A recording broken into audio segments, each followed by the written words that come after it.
L'hospital és una organització molt complexa. Dinàmic, també. I generador de coneixement.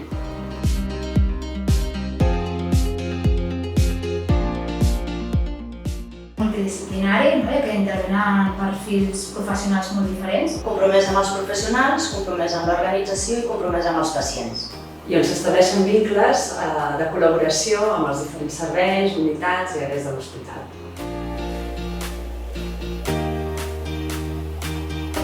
Doncs tant la ciutadania com l'hospital es beneficien de la nostra tasca, perquè treballem d'una manera proactiva i reactiva per tal de fer que l'assistència sigui segura i que hi hagi el menor número d'incidents evitables.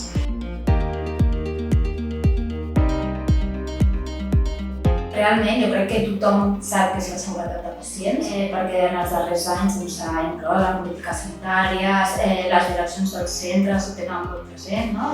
Però realment potser els professionals el que no saben és que en aquest hospital tenim un grup que es dedica a això.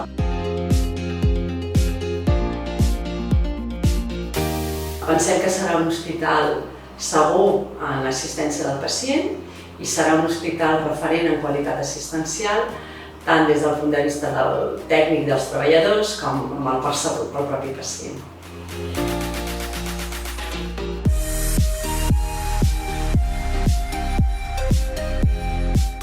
Hauria d'incloure la qualitat i la seguretat del pacient i la humanització com a línia estratègica i ha de vetllar i impulsar tots els aspectes referents a seguretat del pacient.